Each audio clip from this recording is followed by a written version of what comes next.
Hello everyone, তো তোমরা সবাই কেমন আছো? আশা করি সবাই খুব খুব ভালো আছো। আমিও খুব ভালো আছি। আর সকাল সকাল রেডি হয়ে বেরিয়ে গেছি ঘুরু ঘুরু করতে। আর এখন চেপে গেছি আমরা বাসে। তারপর দেখতে দেখতে দুর্গাপুর ব্যারেজও পেরিয়ে গেলাম।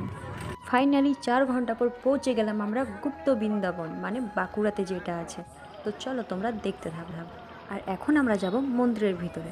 আর গাইস, আমাকে কেমন লাগছে একটু কমেন্ট করে জানি ভালো লাগছে না তাও একটু জিজ্ঞেস করো। আর এখন চলে এসেছি আমরা মন্দিরের ভেতরে, আর যেটা আসল মন্দির সেটা গেটটা এখন বন্ধ আছে। তারপর চলে যাচ্ছি আমরা ওই দিকে। আর আমরা যখন বাস থেকে নামি আমরা ভাবছিলাম শুধু আমরাই এসেছি, কিন্তু না, এত যে ভিড় যে কিছু বলার নেই। আর এখান থেকে দেখতেই পাচ্ছ মহাদেবকে দেখা যাচ্ছে, আর ওখানটাতে কত ভিড় দেখতে পাচ্ছ। আর আমি আসার আগে ভাবছিলাম যে জায়গাটা কেমন হবে, কিন্তু আসার পর দেখছি জায়গাটা এত সুন্দর যে কিছু বলার নেই। আর তারপর চলে এলাম আমরা মাকে দর্শন করতে। তো আমাদের দর্শন করা হয়ে গেল। তোমাদের ভিডিওটা ভালো লাগলে like, comment, share and subscribe করবে। দেখা হবে নেক্সট পার্টে। টাটা।